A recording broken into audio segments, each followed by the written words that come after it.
All right, back with us. Coach Swinney is here. We'll turn it over to him for opening comments before opening up to questions. Coach, go ahead. Okay, so today was our second scrimmage, and really the last time we'll be a full group, good on good. Monday we'll do a little kind of controlled half scrimmage, but it'll be all mixed up, and split the team and get ready for hopefully a fun and competitive game next weekend. I think it's going to be a lot of great energy and a lot of guys excited to go compete. When you split the team, you'll see a lot of guys get a lot of reps. So it'll be a good evaluation day for us to finish spring. But a lot of great things today. I loved how we ran the football. Super impressed with our running backs. A lot of big plays. Did not think our mindset defensively was where it needed to be as far as stopping the run. But man, then the defense, I thought they kind of flipped the script. They created some turnovers in the red zone. They created a safety in coming off the goal line. So we had some turnovers, a couple interceptions, we had a fumble recovery, and then there was a lot of big plays off it. So it was one of those days. There's some good and bad on both sides. Had way too many penalties on offense, some really critical penalties, bad snap in the 2-minute drill. But both offenses won the game in our 2-minute drill today. It was good to see that. We had a game-winning field goal with Potter, game-winning field goal with Whites. Worked on every phase of special teams today. So this was a really good day, very thorough practice. The effort's good, but we got a long way to go to be able to. We'd gotten smashed today, with the mistakes. Too many critical penalties, missed tackles, had some bad mistakes in the red zone with some details of what we've got to do in those situational things. And but again, turned it over. So lots of mistakes. We've got a stop, 2-minute drive situation, but our defense lines up offside, so it gives them life. They go win the game. So some costly mistakes on both sides. Some really good things on both sides, but again, way too many mistakes to be able to win. And so we got a lot of work to do. We'll grade this, coach them up from that. Thank goodness we don't play today. But I think that if we can learn from what we put on tape this spring, carry into our plan out that we have for post spring and into the summer, we've got a chance to be a good football team. See a lot of positive things in our offensive line. Really, really pleased with the depth that we're really developing there with not just guys that are on the depth chart, but guys that can go play. So there's a lot of good things going on both sides. But again, just too many costly mistakes. But we're repping everybody, repping 3 groups. So sometimes that stuff adds up, and we'll grow from it. Hey, Coach, it's Trevor Gross from CUTigers.com. Have you started to see guys on both sides of the ball starting to accept and embrace DJ as the new leader of this team? Oh yeah, I mean, everybody has unbelievable respect for DJ. I mean, he earned that last year, last spring, last summer. Last season, they all respect DJ tremendously, and he's done a lot of good things. But he's still, you get reminded quickly he's not been the starter yet.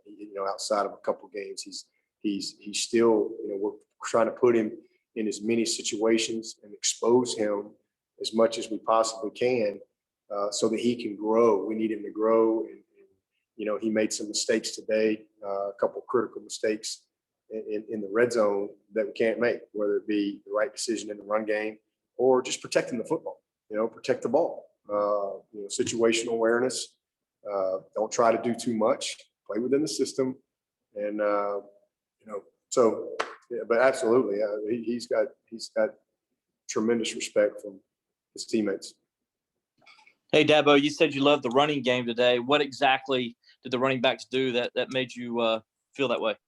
They all made plays. They all ran tough. They all ran physical. Super. And we did coming out. We did goal line, first and goal before to win the game. We emphasized the run today offensively. Really wanted to challenge our defense. And I just was really impressed with every single one of them. I mean, we got a very good group, but I just thought they were tough. We had some guys make some big plays, some long plays, and but all of them showed up. Every single one of them. Not a single one of those running backs was disappointing today. I mean, it's a lot of competition at that position. That's a group that has a chance to be special. Hey, Coach, it's David. Going back to the offensive line there, are you trying to rep maybe a first group together, seeing as how they didn't get a lot of time last spring, or are you kind of mixing and matching? Maybe Paul Teo gets time with Hunter Rayburn, and would you consider maybe putting a first group together a little bit in the spring game? No, we split them up and we've mixed them up, all spring. I mean, our first Bach course has not done any live work. We all know what he can do. So T.O. has pretty much, been the starter in there at left guard, and he's done a great job. It's been really good for him. Bach has worked, guard and center all spring with all of our team separate install stuff. But he's not done any live work. And so that's been great. It's been great for Rayburn. It's been great for Trotter. It's been great for T.O. We've mixed all those guys up in there and challenged them. So I'm really, really pleased with the progress that we've made. And with all those guys, Big John Williams, he's making a lot of progress. Brian Tucker is coming on. I hate that we haven't had Trent Howard out here. He's not been able to go. He got mono, and he's a guy that we have high hopes for. And he hasn't been able to do anything. He's getting better. Marcus Tate has really impressed. Walker Parks is a new starter for us, and he's not done anything to dampen the enthusiasm that we've had for him as a player. He's got a chance to be a really special tackle for us. Jordan McFadden's been great, Putnam. Pleased with all that group, but without having Bach going live, we've mixed guys. Rayburn's played some guard, played some center, so was Trotter. But T.O. has really, really done a great job, and feel good again about the functionality of that group. I really, we're not there yet, but I really feel like by the time we get through camp in August, we'll be back where we used to be, the previous couple of years. And that's having, 9, 10, 11 guys that can not just be on a depth chart, but literally go play winning football for us. Because that was a problem for us last year. Hey, Dabo, this is Anna with Clemson 24/7. How did the wide receivers look today, and anyone in particular stand out? It was actually a really good day. We've got, obviously Ross is out. Latson is not out there this week. And who am I forgetting here? So there's one more. Oh, Speck, my man Speck. Speck is not, he's out this week as well. So, we're down 3 guys, and but man, it's been great. Really pleased with what Joe has been able to do this spring. He made a huge play in the 2-minute, made a couple big plays today. Joe has made great strides. He is night and day from where he was in August. He's still got a ways to go, but man, he has made big strides. He just has a much better understanding of what we're doing. Ngata, it's good to get him out there in a scrimmage situation again today. And we all know what Ngata can do. He creates a matchup problem. He draws PIs. He's a physical kid. He did a nice job. EJ's probably had maybe his 3 best practices in a row, just from intensity, attention to detail, his physicality, making plays, really pleased with him. The 2 young guys are off the charts, man. I'm gonna tell you, I love Corey Collins and Bo Collins. These are 2 great young players. Dakari made a huge play today. Bo made a couple plays. Really doing a good job. And Will Brown and Will Swinney, those 2 guys, man, have done a great job for us in the slot with Ross and Speck out. Those guys have really had great springs. Both of them made a lot of plays today. Drew made several plays today. Max May had a touchdown catch today. So just that whole group of receivers have really performed well and blocking well on the edge. And that's one of the reasons that we were able to pop some things in the running game because of some of the perimeter blocking that we're getting out of those guys. So really pleased with the group.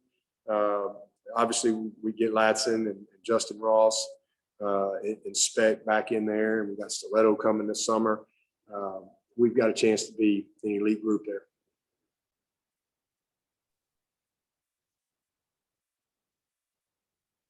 Dabo, this is Larry. How did Pumashan look today? Yeah, this is his first time to really scrimmage because he missed the first one before the break, and he did a lot of good things. I love his ability to create. I had to kind of challenge him and DJ today to quit acting like they got that purple jersey on and really play as if they're live. I think sometimes they can get in a little bit of but it's how we got to practice. But I like some of the plays that he made with his legs. He made a couple of really nice throws and good body language to him.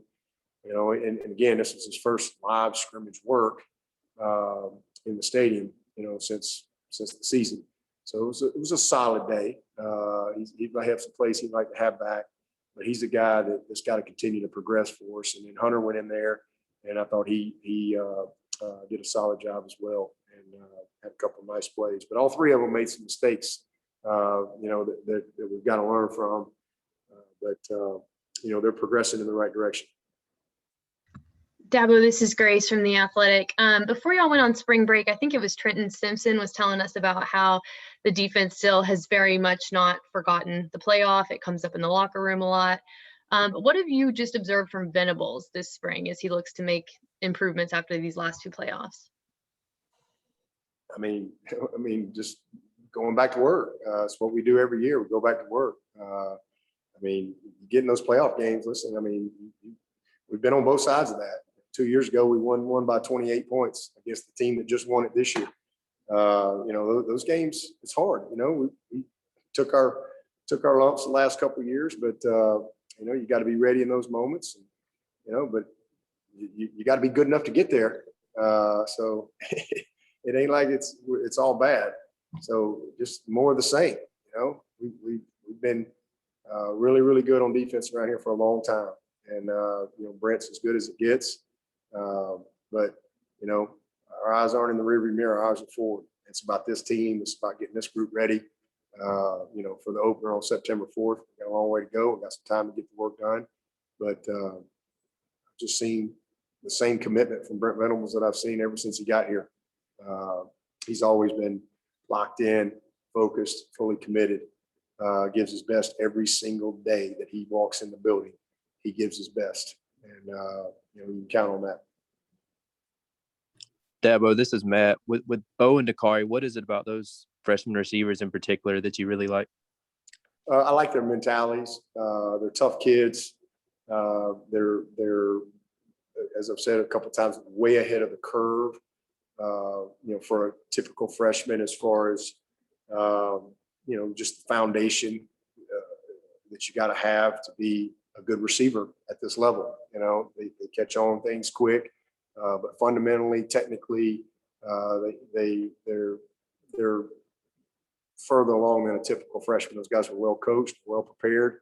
They attack the football and they finish plays. So they're just two really confident high school seniors that are out here practicing with the Tigers, and they're just going to get better. Dabo, and go ahead.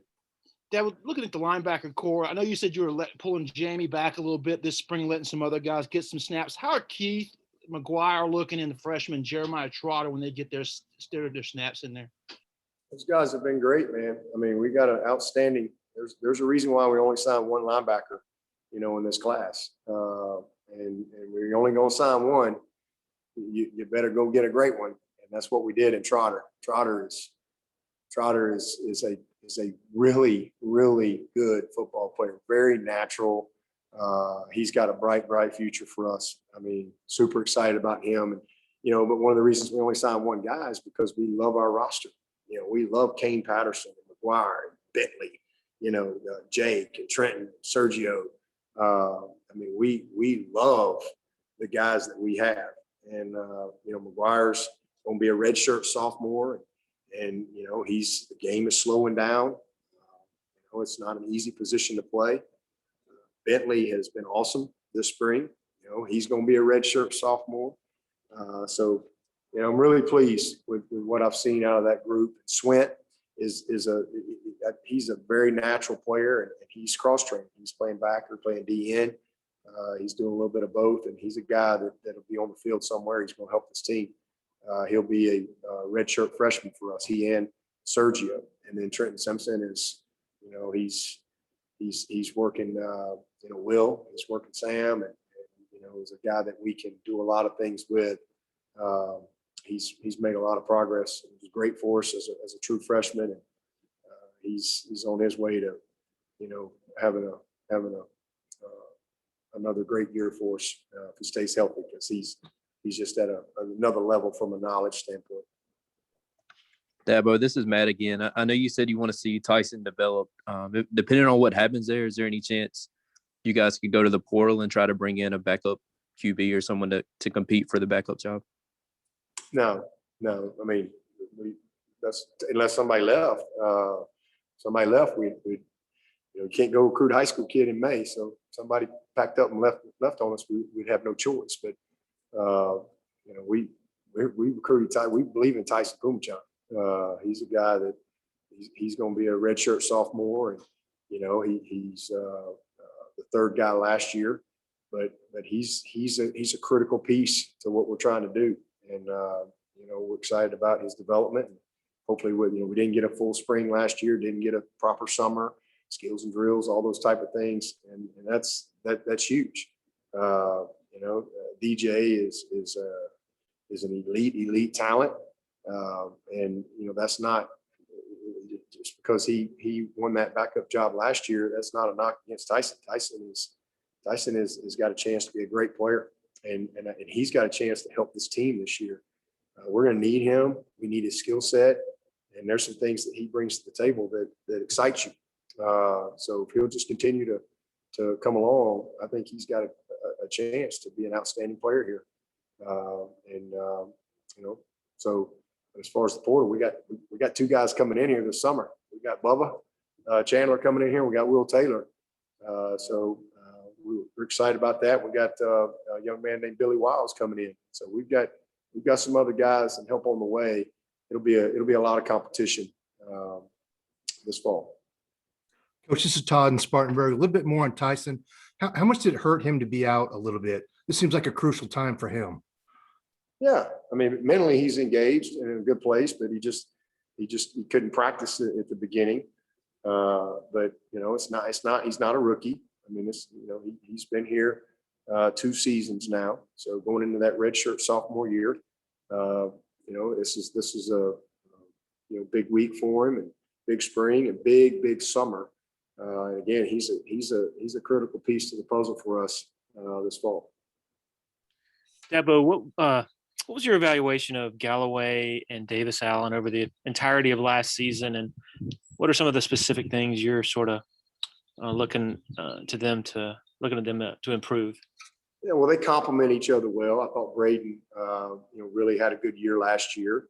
Really kind of his first time to kind of go, be the guy, and he did some good things, but he's still a developing guy. He's got to have a huge summer. Same thing. Didn't really get a full spring. Didn't get the proper summer. There's a big difference between working out and training, and he didn't get to train properly. And he's a guy that really needs it. But Braden is he's a pro. He'll play on Sunday. Davis Allen is the complete tight end. I mean, whatever you want in a tight end, he's got everything. He is the complete guy. And Braden is a developing guy that's going to leave here as a complete guy. He was a basketball player. He was undersized as far as and now he's become a physical kid. He's really worked hard in the weight room. He's special when it comes to making plays and yards after the catch and all that stuff. Now he's got great understanding of the game and the position. So they just complement each other really well. And I think both of them got great futures here at Clemson, and both of them going to be, great NFL players one day. There's no doubt about it. But we got a lot of work to do, to get them to maximize their potential. But Braden is just about, having a great summer. And then, he hurt his finger. He's not going to be able to play next week because he hurt his finger. So we're having to do a little minor surgery on his finger. So he'll be out a couple of weeks. But Davis has had a huge spring. I mean, he's just, like I said, a complete, hard to find guys like him. He's got great combination, size and speed, toughness and knowledge, technique, understanding of the nuances of the position. But we've knocked it out of the park at tight end. That's a position we have a chance. I think we got a chance to be elite at running back, at tight end, and certainly at receiver, and so much better in the offensive line. But the tight end position with Brenning Stool and Sage Ennis, same thing with Sage. He broke a finger, so he's had a great spring. He's going to be out next weekend. He's having surgery, I think, Monday or Tuesday on his finger. Kind of a weird deal with two tight ends with their finger. But Sage Ennis, man, he has had a great year. He'll be a redshirt freshman. He's 250. He's as physical guys we got on this team, and I really like what he's done this spring. And then Jake Brenningstool is a playmaker, and he just got to get some lead in his butt. Big summer for him. Man, he's a natural. He's long. He had 2 touchdowns today. He just makes plays. So it's a dynamic group. So between our receivers and running backs and tight ends, this is probably as good a skill group as we've had around here in a long time. And it's exciting. Dabo, another one of those freshmen that you got there on the defense, Peyton Page. Love to hear your thoughts on him. Doing well. He's made good strides. High school kid coming in here. I love his toughness. I love his willingness to be coached. He's eager to learn, and he is a load. He's got a chance to be a special player as well. He's got a lot to learn, but his natural ability, his get off, his push, his ability to create another line of scrimmage when the ball snapped, really makes him unique. Hard to find guys like that. He's got to have a big summer as far as becoming elite with his nutrition, and just getting his body where it needs to be for this level and the type of endurance he needs. But he's a great young talent. Coach, as you know, we talked to Coach Spiller the other day. He was such a prolific return man, but obviously you can't teach things like his speed and some of the moves that he had in the open field. Are there still some things that he can impart in the return game? Spiller? Yeah. Yeah, absolutely. He's got a lot of knowledge, man. And he's in fact, we had a big return today. Mikey Dukes broke a long one today. And so I just think, the pride that he took in that is one thing that I know he'll transfer to those guys. And because he's coaching them, and he's going to take a lot of pride in who he puts back there and the details of what we're doing, and really understanding the timing of the blocks and scheme, because all that stuff matters. But we're going to have a good group return-wise. We've got time for 1 or 2 more. Hey, Yeah, Coach, who it's are the David top again. two? What have you seen out of maybe some of those backup defensive linemen like Capehart, Trey Williams, Greg Williams, some of those guys that we don't necessarily hear about a lot? Yeah, Greg's making a lot of progress. He's going to be, I guess he's a redshirt sophomore and still transitioning fully to the DN. And I love where he is. I love his mentality. I love his commitment. I think he's a guy that's going to be a kid that going to just keep getting better. And, nobody really says much about him, but we'll look up here in a couple of years and everybody's going to be going, dang, that Greg Williams, it turned out to be a great player. It's kind of what I see in him, because I think he's made the right stuff, and excited about him. Those young guys, Capehart's making progress. He's a different guy than he was this time last year, just like a deer in headlights. Trey Williams, is as advertised. He's a special talent, explosive. He's got a great knack for finding the ball. He's tough. He's still got, fundamentally and technically to improve. He's got to improve with his knowledge. And, he was hurt, had shoulder surgery last year, played a couple of games, but really, really excited about all those young guys, man. And same thing, with Peyton, and then, Brzee, I notice him every single day. I notice Brzee. I mean, every day. There's not a day that goes by that I don't notice number 11. He had a safety today. I mean, he is just a problem, and he's passionate about it. So I'm excited about all those young guys that come in here, and they've got a bright future in that group. We'll go to Larry for the last one. Yeah, I was just curious how the tackling has been in the secondary with your safeties and corners. Not great, to be honest with you. Not great, nowhere near good enough. Anywhere, linebacker, we're not tackling well enough on defense at all. We got work to do there. All right, with that, we'll wrap up. If you all will join us in room 2, we're about to be joined momentarily by